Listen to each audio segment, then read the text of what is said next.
This nation did have a new birth of freedom. And as our frontiers pushed west, we looked for new leaders that embodied our bold and new spirit.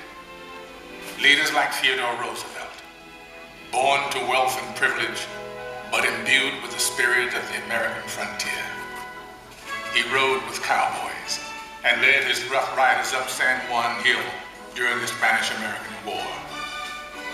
This kind-hearted, tough guy fought against monopolies and for the working class. We called him Teddy. Anything else would have been far too formal. He even refused to call his official residence the Executive Mansion. To him, it was just a house. It was just a White House. And so, it would always be called. 3 decades later, his distant cousin Franklin Delano Roosevelt would occupy that same White House and lead the country through its hardest trials since the Civil War. A world war was looming, and the Great Depression had paralyzed a great nation. The president we called upon to lead us through those hard times was himself paralyzed by polio. But with determined optimism, he had triumphed. And now he was ready to share his cheerful strength with a badly frightened people. During FDR's fireside chats on the radio, entire cities came to a standstill and listened. The people themselves. Let us unite in banishing fear. Together, we cannot fail. In a calm and reassuring voice, he called out to America, and America answered back. We're just modest, middle-class people having lost what little we have. Our savings are tied up in a closed bank. I believe that you will guide us through these dark days. Protect us from that conflict in Europe, dear President. And I expect to be in service shortly. Now we know we are not fighting alone. I feel that at last we can hope. With that hope, we began to believe in the future again. FDR had reminded us of the power of the American dream. 16 years later, America's youngest elected president once again called upon the power of the people to change the world. Let the word go forth from this time and place to friend and foe alike that the torch has been passed to a new generation of Americans. John F. Kennedy's stirring words ushered in a historic decade of civic activism, in which ordinary Americans struggled to right old wrongs and chart new frontiers of possibility. It has always been the role of presidents to remind us of our roots, to call us to the future. In their best moments, they speak words that are already there in our hearts, especially in times of tragedy. All I have, I would have given gladly not to be standing here today. We mourn 7 heroes. We mourn their loss as a nation together. You have lost too much, but you have certainly not lost America. For we will stand with you.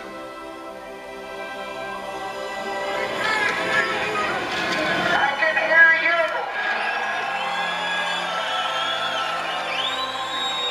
I can hear you.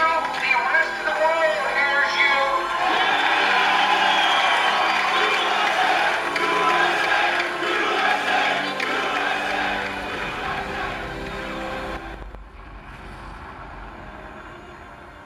Nothing ends here. Our hopes and our journeys continue. And as our journeys continue, what once seemed revolutionary now seems profoundly simple. That we should choose our own leaders. That our hopes should be their hopes. Our fears, their fears. Our dreams, their dreams. Ladies and gentlemen, the presidents of the United States. George Washington, John Adams, Thomas Jefferson, James Madison, James Monroe,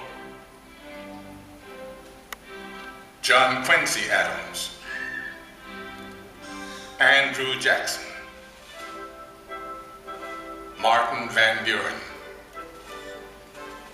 William Henry Harrison, John Tyler, James K. Polk, Zachary Taylor, Millard Fillmore, Franklin Pierce, James Buchanan, Abraham Lincoln, Andrew Johnson, Ulysses S. Grant, Rutherford B. Hayes, James A. Garfield, Chester A. Arthur, Grover Cleveland, Benjamin Harrison, William McKinley, Theodore Roosevelt, William Howard Taft, Woodrow Wilson, Warren G. Harding, Calvin Coolidge, Herbert Hoover, Franklin D. Roosevelt, Harry S. Truman, Dwight D. Eisenhower, John F. Kennedy, Lyndon B. Johnson, Richard M. Nixon, Gerald R. Ford, Jimmy Carter, Ronald Reagan, George Bush, Bill Clinton, George W. Bush. And now we come to the present, a present that is rooted in our past. For all of liberty's leaders have one thing in common, one trust they all accepted.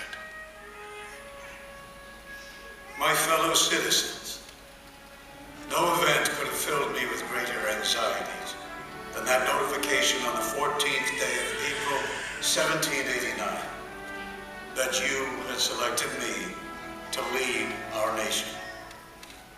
But it was with the confidence of my fellow citizens that I took an oath. 35 simple words that have been repeated by every American president throughout history.